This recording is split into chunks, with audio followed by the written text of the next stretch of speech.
Hello दोस्तों, आप सबका स्वागत है अपने चैनल टूर में। और दोस्तों, बहुत से बच्चे जो जीपैट की तैयारी कर रहे हैं लेकिन उन्हें बहुत सी चीज़ें का जानकारी नहीं होता है। और साथ ही साथ वो बच्चे भी जिन्होंने क्वालिफाई कर लिया है, तो उनके लिए, उन दोनों ही कैटेगरी के स्टूडेंट्स के लिए ये बहुत ही इम्पोर्टेंट आपके लिए पीडीएफ लाया हूँ। इसमें आपके फैक्ट्स हैं, कहने को बोला दोस्तों फ्रीक्वेंटली आस्क्ड क्वेश्चंस, मीन्स जो आपके मन में बहुत सा कन्फ्यूज़न रहता है तो वो इससे बिल्कुल क्लियर हो जाएगा। और ये AICTE का ही है, तो इसमें आपको ये नहीं सोचना है कि ये गलत है, ये बिल्कुल सही है। और यहाँ पे इन्होंने क्वेश्चन के माध्यम से समझाने की कोशिश की है कि जीपैट में जो स्कॉलरशिप है वो कैसे मिलती है, कौन से क्राइटेरिया है जिसमें आपको नहीं मिलेगी। तो बहुत से बच्चे हैं जो बीच में कॉलेज छोड़ देते हैं और वो उनके बहुत से क्वेरीज़ रहती हैं, तो उन सब का ही समाधान यहाँ इस वीडियो से मैं करूँगा। तो इसको आप ज़रूर लास्ट तक देखिएगा। इसमें हर तरह के क्वेश्चन है, जैसे मैंने आपको बताया कि जो क्वालिफाई हो गए हैं उनके लिए भी ये काम आएगा, और जो बच्चे भी प्रिपरेशन कर रहे हैं तो उनके लिए भी काम आएगा।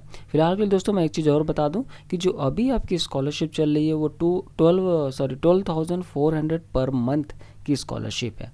ठीक है। अब बहुत से बच्चों का ये क्वेरी रहता है कि जो स्कॉलरशिप है वो हमें पर मंथ मिलती है, या अगर हमारी फ़ीस कम है तो वो कैसे एडजस्ट की जाती है, हमारे हाथ में स्कॉलरशिप मिल जाएगी। तो यहाँ पे सारी चीज़ें मैं आपको समझाता हूँ। तो चलिए दोस्तों, देख लेते हैं कौन कौन से क्वेश्चन है, उसके आंसर मैं आपको यहाँ पे समझाने की कोशिश करूँगा। What are the eligibility criteria for grant of PG scholarship. तो एलिजिबिलिटी क्राइटेरिया क्या है for grant of post graduation scholarship. तो दोस्तों, ये जो आपका full time GATE GPAT qualified student होते हैं, ठीक है, उनको AICTE अप्रूव्ड प्रोग्राम्स में, अगर वो मास्टर ऑफ इंजीनियरिंग या master of technology, master of architecture या मास्टर ऑफ फार्मेसी कोर्स करते हैं AICTE अप्रूव्ड इंस्टीट्यूशन में या AICTE अप्रूव्ड यूनिवर्सिटी डिपार्टमेंट में, तभी दोस्तों उनको वो PG स्कॉलरशिप वहाँ पे मिलेगी। दूसरा क्वेश्चन है दोस्तों कि are the students qualifying GATE GPAT exam after seeking admission in the course eligible for grant of PG scholarship। तो दोस्तों, any student who qualifies the GATE GPAT exam after the date of admission shall not be eligible for grant of scholarship for the reason whatsoever it may be। तो दोस्तों, एक period होता है, तब तक आपको वहाँ पे वो लेना है, जीपैट के थ्रू वहाँ पे अपना एडमिशन ले लेना है। वो जो एलिजिबिलिटी है वो अगर वहाँ पे ख़त्म हो गई तो फिर वो उस जीपैट या गेट स्कोर कार्ड से आप वहाँ पे एडमिशन नहीं ले सकते हैं।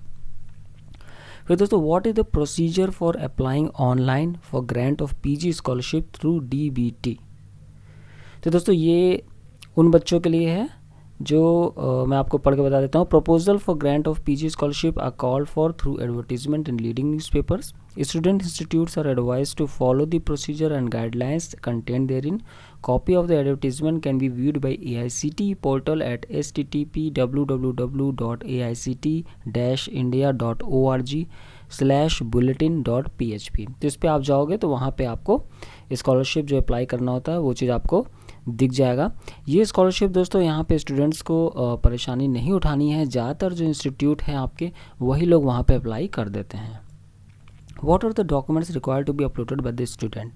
तो स्कैन कॉपी चाहिए होगी आपकी गेट जीपैट स्कोर कार्ड की, स्कैन PDF कॉपी चाहिए होगी पासबुक की, PDF कॉपी आधार कार्ड की। Student of Jammu Kashmir, Meghalaya and Assam are exempted, उनको नहीं देना होगा आधार कार्ड का copy. Scan PDF copy of caste certificate देनी होगी। Scan PDF copy of non creamy layer certificate in respect of only OBC candidates. Non creamy layer should not be old more than 1 year. दोस्तों, जो student qualify कर गए हैं, उन्होंने admission ले लिया है दोस्तों, तो ये उनका भी रिस्पॉन्सिबिलिटी है कि अपने इंस्टीट्यूट को वहाँ पे बोलें कि जो ड्यूरेशन है उस ड्यूरेशन में ही ये सारी चीज़ें वहाँ पे अपलोड कर दें। क्योंकि दोस्तों, इंस्टीट्यूट का यहाँ कोई घाटा नहीं होने वाला है, घाटा आपका होगा। तो इसलिए दोस्तों, आपकी भी रिस्पॉन्सिबिलिटी है कि अपने इंस्टीट्यूट्स को, वैसे तो उनको पता होता है लेकिन बहुत से इंस्टीट्यूट हैं जो वहाँ पे देरी हो जाती है, डिले हो जाता है, उनसे फिर परेशानी होती है स्कॉलरशिप आने में। तो आपको ये सब चीज़ें बतानी हैं, और जो जो चीज़ें मैंने आपको बताई ये सारी चीज़ें आप वहाँ पे उनको प्रोवाइड कर दीजिएगा ताकि वो जल्दी वहाँ पे अप्लाई कर दें और आपकी स्कॉलरशिप टाइम से आने लगे। Can the joint account with family members be uploaded. No, joint account is not accepted. Only basic general saving account, normal account should be opened in the name of the student in any nationalized bank. Student should open no frill account. तो दोस्तों यहाँ पे आप joint account नहीं दे सकते हैं अपनी scholarship आने के लिए, क्योंकि उसमें ही, उस खाते में ही, उस अकाउंट में ही आपकी स्कॉलरशिप आती है। तो ध्यान रखिएगा कि वो जो अकाउंट होगा दोस्तों, वो नॉर्मल अकाउंट होगा, जनरल सेविंग का अकाउंट हो सकता है, और आपके ही नाम पे होगा, सिंगल हैंडेड होगा। ठीक है, तो जॉइंट अकाउंट नहीं है वहाँ पे eligible. During the period of the course, can a student open a fresh bank account or change the branch of saving bank account? तो दोस्तों बिल्कुल नहीं।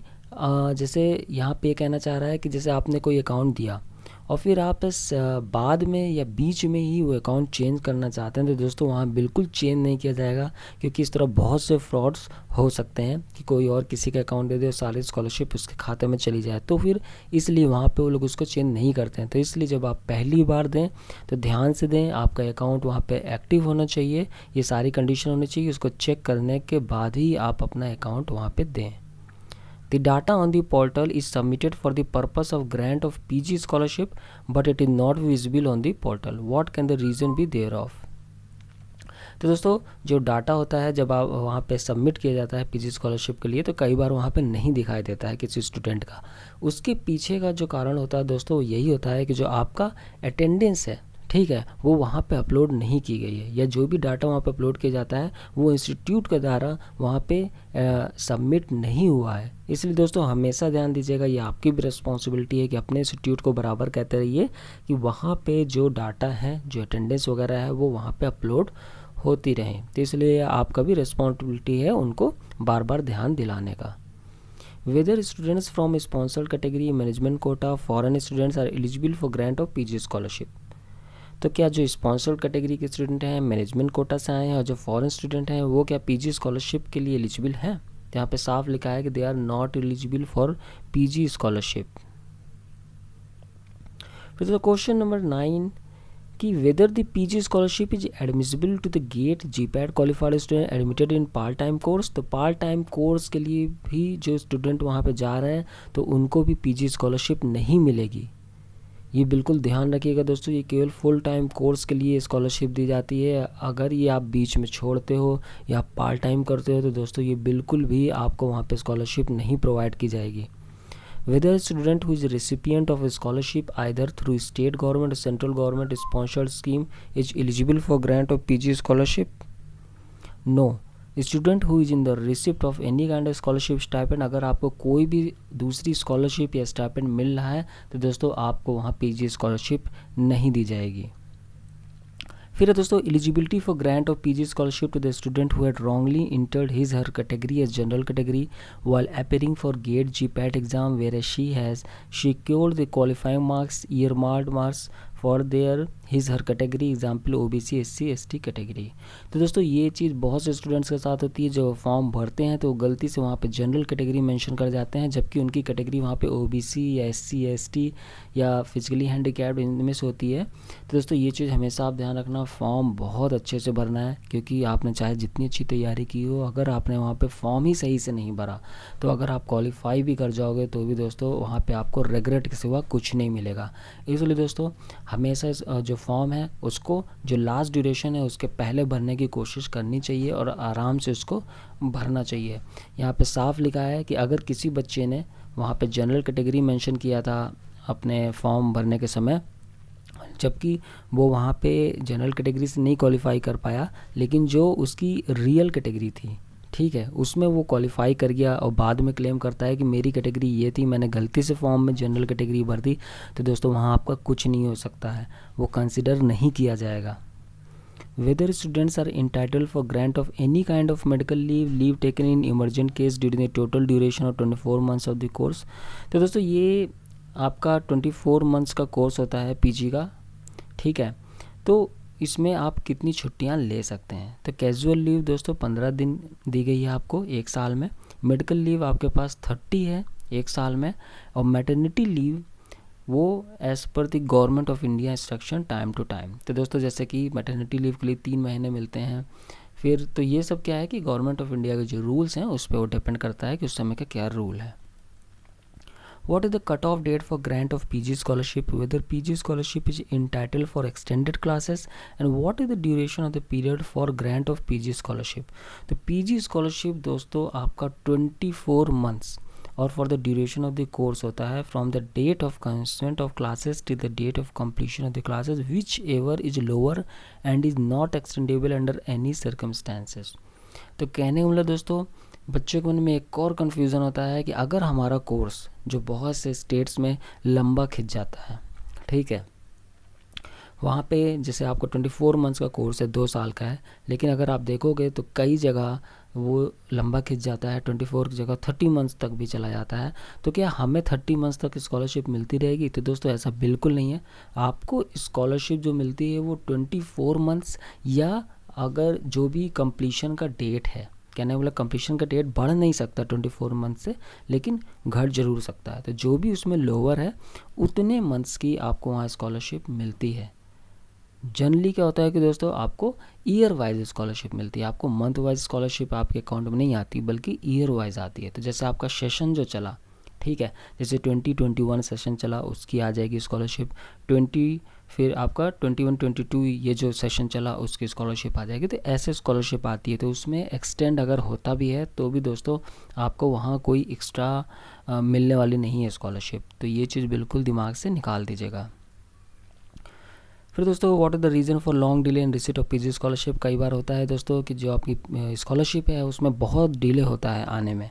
तो ये वही चीज़ है दोस्तों, आपकी जो अटेंडेंस है, डाटा है, वो वहाँ पे सबमिट नहीं हुई रहती हैं। तो इसलिए आपको ये चीज़ वहाँ पे बताना होता है अपने इंस्टीट्यूट को कि उसको जल्दी से वहाँ सबमिट किया जाए ताकि आपके प्रॉपर टाइम में आपकी स्कॉलरशिप आपके पास आ सके।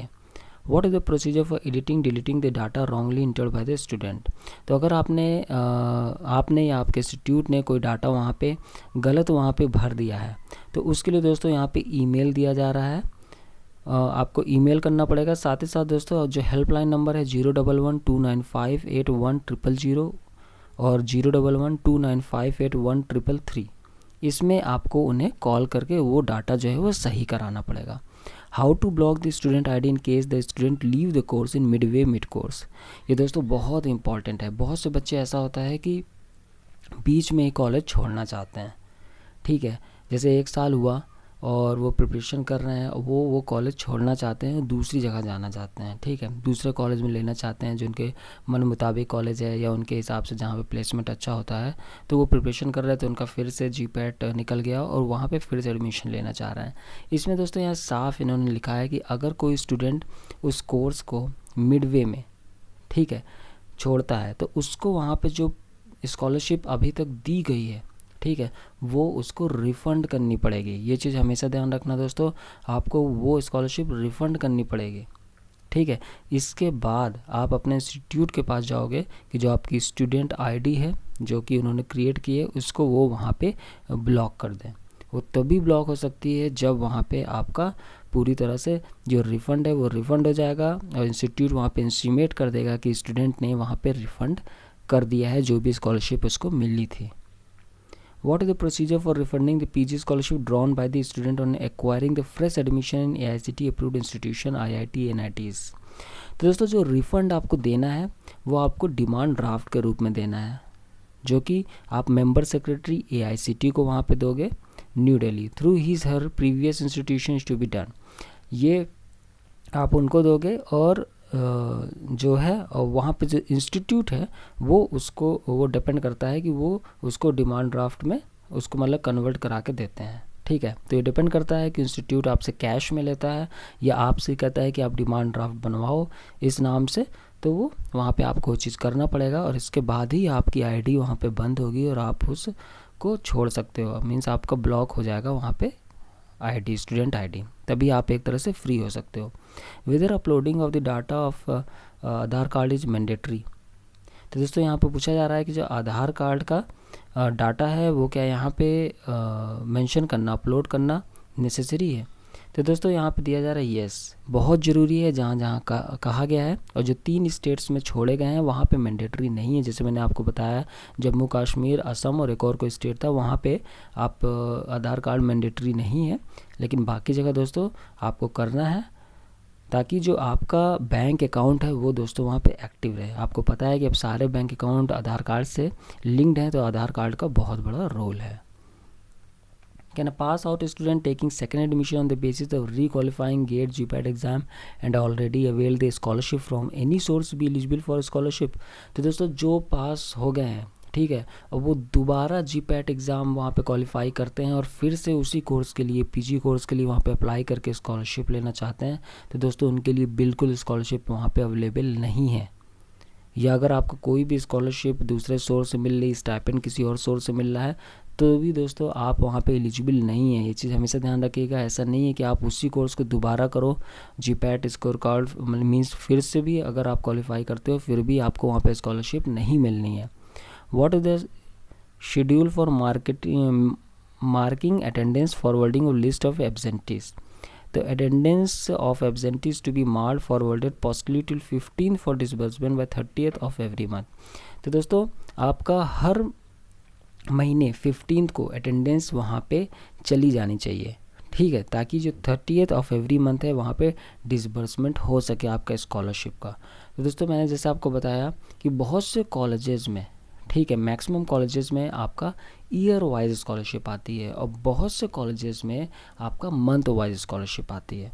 तो आपकी अटेंडेंस तो हर महीने की 15 तारीख को चली ही जानी है, ठीक है, लेकिन वो डिपेंड करता है इंस्टीट्यूट के ऊपर कि वो बल्क अकाउंट में पैसा आपको दे रहे हैं या फिर आपको वहाँ पे मंथली बेसिस पे दे रहे हैं। क्योंकि दोस्तों बहुत बार होता है कि जो इंस्टीट्यूट्स होते हैं वो वहाँ पे पैसे को रख लेते हैं क्योंकि वो बहुत ज़्यादा पैसा होता है और उसके थ्रू वहाँ पे उनको काफ़ी इंटरेस्ट भी अर्निंग होता है, ठीक है, और फिर वो बाद में चल के आगे आपको स्कॉलरशिप प्रोवाइड कर देते हैं। तो ये एक अलग चीज़ हो गई, लेकिन फैक्ट ये है कि वहाँ पे इंस्टीट्यूट पे डिपेंड करता है कि पैसा वो बल्क में देंगे 1 साल का या आपका मंथली देंगे। फिर दोस्तों whom to contact in case of any difficulties in accessing the portal for submitting online application? तो इसके लिए दोस्तों आपको pg-scholarship@aict-india.org पे जाना होगा या फ़ोन नंबर 01129581000 पे आपको जाना होगा, ठीक है। तो दोस्तों ये था जो कुछ फैक्ट्स हैं जो आपके मन में डाउट होंगे और अभी भी हो सकता है दोस्तों बहुत से डाउट हैं, तो उससे आप कमेंट करके या जो व्हाट्सएप नंबर है उसमें आप अपना टेक्स्ट डाल सकते हैं और आपको वहाँ पे जैसे मुझे टाइम मिलेगा मैं आपको वहाँ पे उसका ज़रूर रिप्लाई दूंगा। फिलहाल के लिए दोस्तों जो नए बच्चे हैं वो इस चैनल को ज़रूर सब्सक्राइब कर लें। और एक चीज़ और ध्यान रखना दोस्तों कि अभी जो ड्यूरेशन बचा है, अब दोस्तों आप बिल्कुल एक्टिव हो जाओ। मैंने हमेशा कहा है कि आपको 2 से 3 महीने में आप इजीली इस एग्जामिनेशन को क्वालिफाई कर सकते हो और ये बिल्कुल ट्रू है दोस्तों, ये बिल्कुल फैक्ट है क्योंकि दोस्तों इस एग्जामिनेशन को मैंने खुद क्वालिफाई किया 2 बार और ये आसान इसलिए दोस्तों क्योंकि मैं खुद एक एवरेज बॉय रहा हूँ, तो इसलिए मैं आपको बता सकता हूँ दोस्तों कि आपको घबराना नहीं है, बल्कि एक आपको ये समझना पड़ेगा कि आपको जितना भी सिलेबस है पूरा सिलेबस कभी नहीं करना होता है। आपको केवल जो इम्पोर्टेंट चीज़ें हैं, केवल कुछ ही पोर्शन ऐसे हैं मेजर पोर्शन जहाँ से क्वेश्चन आते हैं, बस उन क्वेश्चंस का आपको कंप्लीट करना है। और इसके लिए दोस्तों हम लोगों ने वीडियोज़ के फॉर्मेट में अपना स्टडी मटेरियल जारी किया है। जो बच्चे इसको लेना चाहते हैं तो जो हमारा व्हाट्सएप नंबर है 9953703693 उस पर हमसे कांटेक्ट कर सकते हैं दोस्तों। बहुत ही चीप प्राइस में इस चीज़ को रखा गया है ताकि आप इसको अवेल करो। और जैसे स्टूडेंट अभी बहुत से बच्चे आपके नाइपर में भी क्वालिफाई हुए हैं, वो सभी के एवरेज स्टूडेंट ही हैं दोस्तों। कहीं से कुछ वो नहीं है कि हमेशा वो किताबी कीड़े रहे हों। वो बच्चे भी पहले डरते ही थे कि हम GPAT नहीं निकाल पाएंगे और ये आज वही बच्चे दोस्तों वहाँ नाइपर एग्जामिनेशन भी क्रैक कर गए हैं। तो दोस्तों उनके दिल से दुआ निकलती है और वो सारी मैंने पोस्टें आप लोगों के ग्रुप में भी डाली है, बहुत से बच्चों की मैंने नहीं भी डाली है दोस्तों, लेकिन बस एक मोटिवेशन के लिए कि आप आसानी से एग्जामिनेशन को क्रैक कर सकते हो। केवल इसी को नहीं बल्कि नाइपर को भी आप क्रैक कर सकते हो। इसके लिए सिंपली क्या करना है दोस्तों कि जो वीडियोज़ फॉर्मेट में हमने आपका स्टडी मटेरियल कंप्लीट किया है ताकि आप आसानी से उसको देखो और वहाँ पर एग्जामिनेशन में आसानी से उसको कर ले जाओ, तो वो चीज़ दोस्तों आपके लिए ज़रूरी है। रैंकर सीरीज़ इज़ मस्ट, लेकिन उसके साथ साथ दोस्तों ये वीडियोस बहुत ही इंपॉर्टेंट हैं और उसके साथ हम लोग सब्जेक्टिव वाइज जो आपके पॉइंट वाइज वहाँ पे नोट्स हैं वो भी आपको अवेल कर देते हैं आपके व्हाट्सएप पे।